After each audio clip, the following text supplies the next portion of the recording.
Okay, so continuing with the progress check review, number 20 says the principal at your school wishes to know the average number of hours the students at your school studied this past Monday night. The principal decides to survey a sample of the students. What is the population? So for this, the population is going to be students at my school, or your school, so at my school.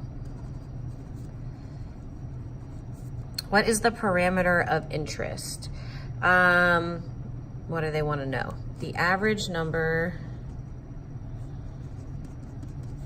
of hours studied this past Monday night.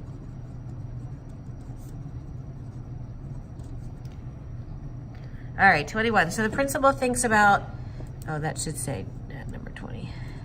The principal thinks about several methods of conducting the survey from number 20 and asks you for your opinion. For each method, tell your principal whether or not you would use this method and give a reason. Okay, so this is the kind of problem where your answers could vary slightly, but they should be in the overall realm of the answer key. So survey all people in the library on a Tuesday afternoon. I would not use this one because if they're in the library, they maybe are more likely to study.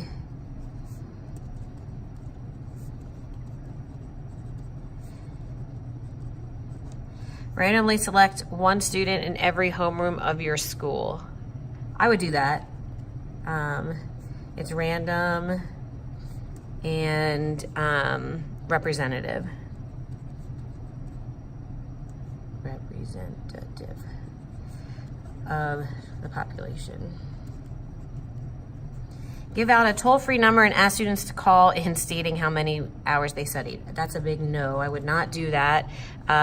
Usually, well, I could say something like only students who studied might call in, or only students who don't study. So really only students who are interested in answering the question would call, so you don't get a random and representative sample. Only interested kids call. Okay, 22. A soda maker has changed the type of artificial sweetener in their soda and is interested in determining what people think of the new taste. 100 people are given a cup. A person records their facial expression as each person as they drink the soda. Is this a survey? No. Is it a controlled experiment? No. Is it an observational study? Yes. Why? Because they're observing their facial expression as they drink the new soda.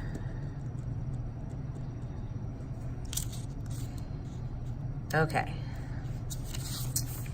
A class of students is interested in the average number of candies in a fun-sized bag of Fruities. Each student is given 10 bags of Fruities and is asked to find the average number of candies. From the histogram, okay, well that also looks like a bar graph. So from this graph, what appears to be the population mean? Okay, it appears to be a normal curve as I draw the curve on there. So on a normal curve, the mean, median, and mode are the same. So in this case, it's going to be 7. It appears to be 7. What appears to be the margin of error? So this is the one standard deviation value.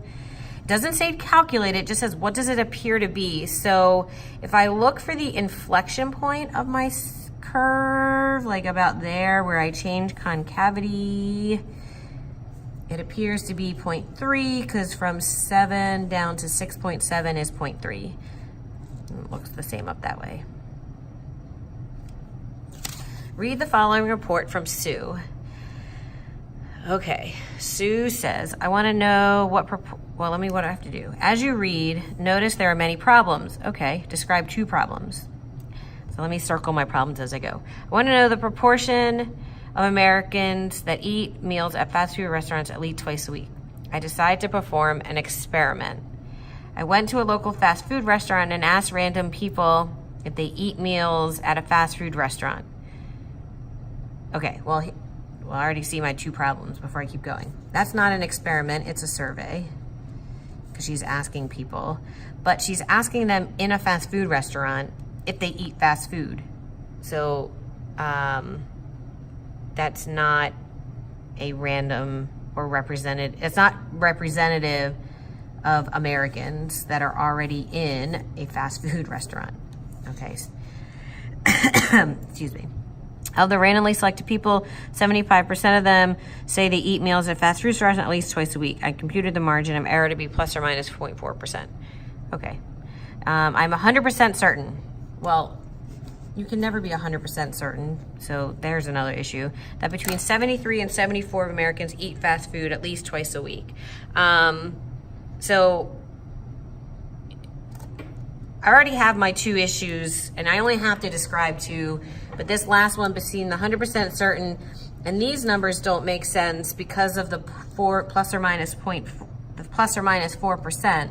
Really, that should be 75 minus 4, which is 71%, and then 75 plus 4 is 79%. So these numbers are wrong. That's what they should be. So when you answer this question, if this was on the test, you actually have to write out your 2 issues and explain them. I annotated the problem as I spoke to you, but you would have to write them out because you're not gonna verbally answer your test. All right, last question. For A through, it's I. Use the following word bank to choose the type of function you would use to model these word problems. We do not need to create an equation or solve. All right. Ride sharing charges a one-time boarding fee and additional charge per mile. Ooh, that means slope. So this one's linear. A baseball is thrown from the outfield, reaching third base after 4 seconds. That's quadratic. A plumber charges $30 to show up and $50 per half hour. That's slope again, so we got linear. You deposit $2,000. You want to find about 4% and compounded monthly. So when we wrote these equations, that variable was in the exponent, making it exponential. When you board a Ferris wheel, you're 1 foot off the ground. Okay, Ferris wheel, we want to do the height. That's trigonometric.